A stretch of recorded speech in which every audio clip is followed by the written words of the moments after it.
All right, jumping right in. Today, we're going deep um, into all the stuff surrounding Trump and Zelensky, their interactions. And you've given us quite the mix here. Headlines, search terms, some are pretty straightforward, some, well, not so much. Yeah, looks like we've got someone who wants to get up to speed fast. But they're also into those little details, the things most folks might miss, like Trump-Zelensky meeting video that pops up a few times. Clearly, they're interested in those face-to-face moments. And then there's this outlier, Michael Caine. Now, that one really got me curious. Right. Michael Caine, it's like, what's the connection? Like some kind of clue in a political thriller. But before we go too far down that road, let's lay some groundwork. There's also CNN News, Fox News Live, even names like Bret Baier and Sean Penn. So definitely seems like you're aware of the media's role in all this, how they shape the narrative. Absolutely. This isn't just about two guys, right? We're talking two countries, two totally different political systems, and all of this is happening under a giant microscope. Every handshake, every word, every, raised eyebrow gets amplified. The media, they're the filter. And to really get what was going on, you got to understand those filters. Okay, so media is a big part of it. But before we go down that rabbit hole, let's back up a sec. You searched who is Zelensky, so maybe you're looking for some background on the Ukrainian president. Yeah, a lot of people were asking that, especially early on. I mean, Zelensky's background, comedian and actor, that's not your typical world leader, is it? And on top of that, no prior experience in politics. And he steps into this role with all these crazy pressures on Ukraine, both from inside and out. Talk about a baptism by fire. And speaking of pressure, we can't ignore the big one, Zelensky impeachment. So you're interested in how these two got tangled up in, well, one of the biggest political events we've seen lately. Right on. That first impeachment inquiry, all about whether Trump pushed Zelensky to investigate his rival, Joe Biden, and maybe even use U.S. military aid to Ukraine as leverage. It wasn't just about them. It was about the core of U.S. democracy, presidential power, how foreign policy gets made, the whole thing. High-stakes stuff, no doubt. So we've got this backdrop of intrigue, potential abuses of power, media going wild. But where do Trump and Zelensky actually interacting? Like, where does that fit in? White House, maybe Oval Office meetings, tons of speculation about what went down. And it's interesting, these weren't all fancy official state visits, It seems like they were meeting all the time, sometimes public, sometimes private, and each one had its own weight, its own meaning. It's like a puzzle with some pieces missing, others hidden on purpose. And those missing pieces, those seem to be what you're really after. Searching Trump-Zelensky meeting video over and over. You want to see those interactions firsthand, right? The body language, the tone, the stuff that's not in the official transcripts. Exactly. That's where it gets really interesting. We might not have every behind closed doors moment, but we've got bits of footage, leaked transcripts, people who were there telling their stories. We can use all of that to start building a more complete picture. Okay, so we've got the scene. Two leaders, global politics, media frenzy, and a whole lot of unanswered questions. Where do we go from here? How do we untangle this web of interactions, figure out what it all really means? Well, I think the first thing is to look past the headlines, all the partisan spin. We need to look at those key meetings, and not just what was said, but what wasn't said. The power dynamics, what it meant for both Ukraine and the U.S., the whole picture. Sound like a plan. Let's get to it. Okay, so let's rewind a bit. Zelensky, he takes office, April 2019? And from your searches, it seems like things get really interesting that July 25th, that phone call. Trump and Zelensky. I'm seeing searches like Trump, Ukraine. What did Trump say to Zelensky? Definitely digging into that moment. Yeah, it was the big one, that's for sure. That phone call and then the White House putting out, well, a rough transcript, it all blew up, became the center of that whole impeachment thing. Did Trump use his power, as president, to pressure a foreign leader, to get dirt on Biden, his potential rival in the 2020 election? That was the question. Yeah, the Biden connection. I remember that being a huge debate back then. What exactly was Trump asking Zelensky about Biden? Like, what did he want him to do? So the main thing was Trump wanted Zelensky to start investigations into Joe Biden and his son, Hunter. Hunter Biden had business dealings in Ukraine, and Trump was pushing this idea that there was something shady going on. The implication, not said outright, but definitely there, was that maybe, just maybe, U.S. military aid to Ukraine, which they really needed, might depend on those investigations happening. Whoa, that's a power move. So basically, maybe Trump was saying, hey, you want our help? Dig up some dirt on my opponent. Pretty explosive stuff. How did Zelensky handle that? That's where Zelensky's political skills, maybe even his acting background, came in handy. He was very careful. Publicly, he downplayed any pressure from Trump, said everything was cool between them, emphasized how important the U.S. and Ukraine's relationship was. Diplomatic, you know. But behind closed doors, who knows what was really going on, what he was thinking, how he was trying to keep Ukraine safe and deal with this crazy situation. Like walking a tightrope, right? Right. And speaking of behind closed doors, I keep coming back to these Trump-Zelensky meeting video searches. Did any footage of their actual, like, private talks ever come out? Well, we have some footage of them together, press conferences, quick greetings, that kind of thing, but nothing from their private meetings. So we're stuck with transcripts, what people who were there have said, and a lot of different interpretations, often contradicting each other. It's like a puzzle, but you have to read between the lines, figure out the story from just scraps of information. Which is where the media comes in, right? You've got searches for all sorts of outlets. CNN, Fox News, The Guardian, even specific journalists, Brett Baier, Jim Acosta. Did you find big differences in how they covered this? Oh, yeah, for sure. It was like night and day. Total split down party lines reflected just how divided the U.S. was politically back then. CNN, for example, they really went after Trump, focused on the possible abuse of power, the quid pro quo idea, painted Zelensky as the victim of Trump's pressure. And I'm guessing Fox News had a different take. Totally different. They often downplayed the whole thing, sometimes even defended Trump, said he was being tough on corruption, fighting against a deep state conspiracy, that kind of thing. They pointed to Zelensky saying publicly that there was no pressure and focused on how important it was for the U.S. to support Ukraine. Two totally different stories, each one aimed at a certain audience, reinforcing what they already believed.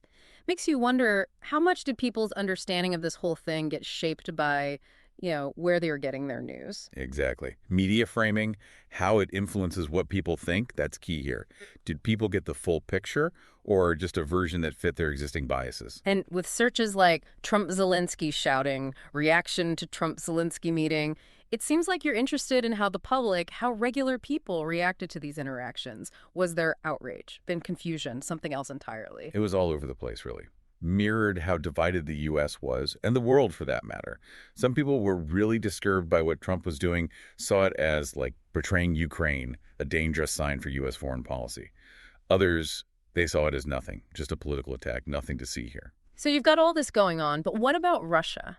What about Ukraine's actual situation? I see searches for Russia, Putin, even World War III. Definitely some anxiety there about the bigger picture. Absolutely. The U.S., they're Ukraine's most powerful ally. And any sign that that relationship is shaky that could embolden Russia, put Ukraine at risk, what Trump did, whether he meant to or not, it created uncertainty. Made people question whether the U.S. would actually stand by its allies. So it's not just these two guys. It's personal relationships, political games, media spin, and, oh yeah, a whole international crisis going on. In your research, did any other, key players come up, people who had a big influence on how this all played out? Yeah, there were a few. On the U.S. side, there was Rudy Giuliani, Trump's personal lawyer. He was really pushing for those Biden investigations, working outside the normal diplomatic channels. Then there was Mike Pence, the vice president at the time. He met with Zelensky, too, but it's less clear what his role was in all this. And, of course, a ton of diplomats and officials on both sides trying to manage this whole, increasingly messy situation. And on the Ukrainian side, anyone besides Zelensky himself really stand out? Andriy Yermak. He was Zelensky's chief of staff. Became a really important figure, basically the main point of contact with the Trump administration. He had this tough job navigating the political minefields in both countries, trying to get U.S. support, which Ukraine desperately needed, while also keeping Zelensky from getting too caught up in U.S. politics. So it wasn't just a two-man show, a whole bunch of characters, each with their own goals, their own motives, all pushing and pulling on this already fragile relationship. How did their actions, individually, how did they feed into the overall story of Trump and Zelensky? It's like it's a super complicated chess game, right? One player makes a move, it affects everyone else. It's this tangled web of actions and reactions. If you want to understand the big picture, you have to understand why each person did what they did. Makes sense. And with that impeachment inquiry looming, were there any specific events, any revelations in your research that really felt like turning points, like things shifted after that? That whistleblower complaint. September 2019. That was huge. It claimed that Trump was trying to get foreign help to win the 2020 election and that people in the White House were trying to cover it up. It was based on firsthand accounts from people inside the administration. Really blew the whole thing open. Gave the impeachment inquiry a ton of momentum. Yeah, that definitely changed things. And how did Zelensky react as this was all escalating? Publicly, he kept it cool, tried to stay out of U.S. politics as much as possible. But you could tell the pressure from Trump, the impeachment inquiry, would put him in a tough spot, trying to balance keeping that crucial U.S. alliance with protecting Ukraine's independence. Imagine being a new leader, dealing with that level of international pressure. Did Zelensky ever, push back against Trump, try to assert his own agenda? There were some subtle moments, like there's this joint press conference, and Zelensky gets asked about investigating Biden. He deflects it really skillfully, emphasizes that Ukraine's judiciary is independent, steers the conversation away from what Trump wants. So playing the diplomat, but with a little bit of backbone. And the media, with all their different perspectives, how did they portray this back and forth? Still super partisan, each outlet filtering things through their own lens. But as the impeachment inquiry went on, more details started coming out about the pressure campaign, the cover-up attempts. Some outlets start taking a more critical stance towards Trump. So even with all the polarization, the story started to change as new information came out. What about public opinion? How were people reacting to all of this in real time? Public opinion, just as divided as everything else, mirrored the partisan split in the media. Social media, it became a battleground for competing narratives. Some people were saying Trump was abusing his power. Others were saying it was all a witch hunt. Sounds about right for social media. Did any specific people or groups emerge as really influential in shaping how the public saw things? You mentioned searches for Sean Penn and Bill Maher.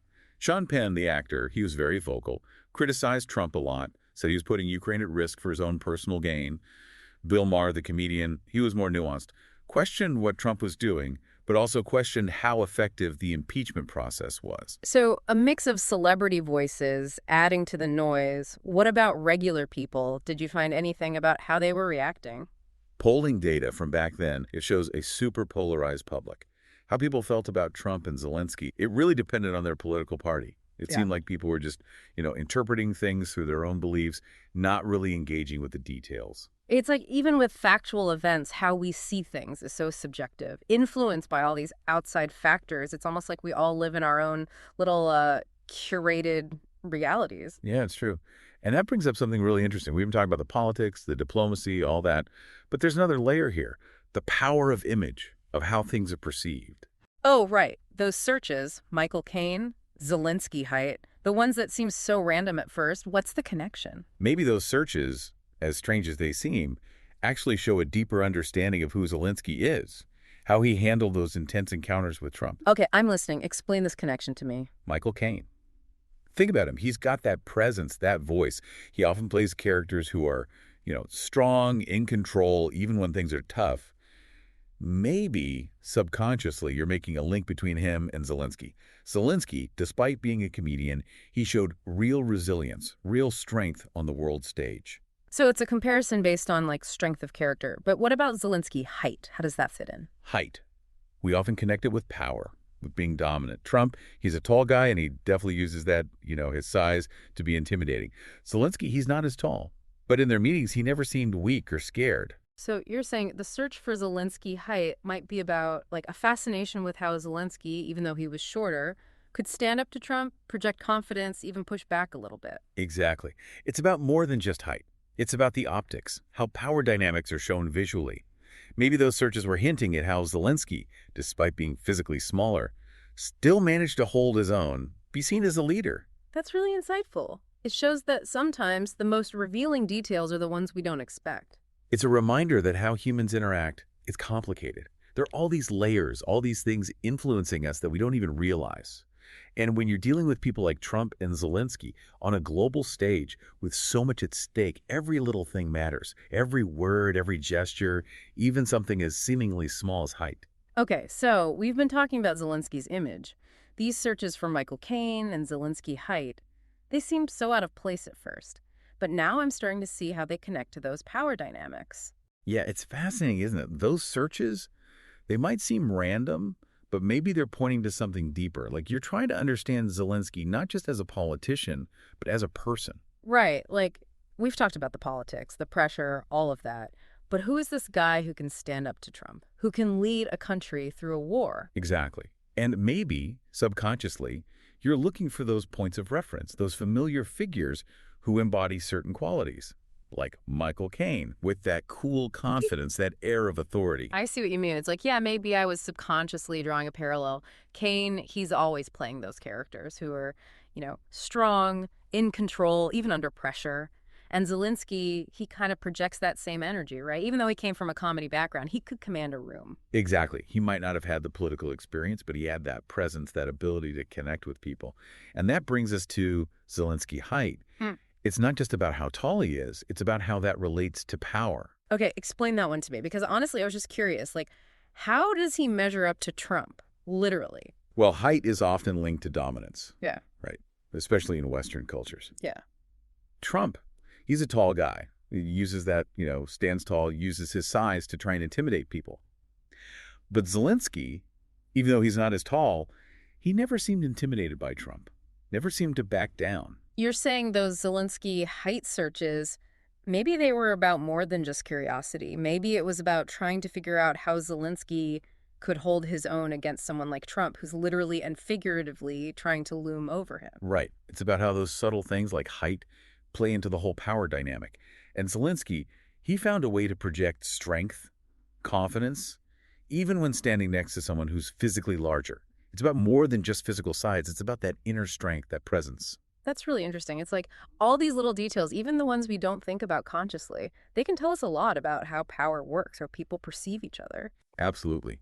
And it's a reminder that these interactions, especially on the world stage, they're incredibly complex. There's so much going on beneath the surface. We've covered a lot of ground today. Started with some headlines and search terms and ended up talking about, the psychology of power dynamics. It's been fascinating. But before we wrap up, we need to talk about what it all means. Because this story, it didn't end with Trump. We saw those searches for Russia, Putin, Russia-Ukraine war. Yeah, those searches are a reminder that this whole Trump-Zelensky saga, it had real-world consequences. It left its mark on U.S.-Ukraine relations. The pressure, the impeachment, it created this sense of unease, a crack in the trust between the two countries. And then, of course, the war. Everything changed. It's like those debates about quid pro quos, military aid. They suddenly became, life or death issues. Exactly. The stakes were raised exponentially. And while the U.S. has been a huge supporter of Ukraine during the war, you have to wonder, did those earlier events, the damage to the relationship, did that play a role in Putin's decision to invade? That's a question we might never know the answer to for sure. But I think looking back at everything we've discussed today, the big takeaway is this.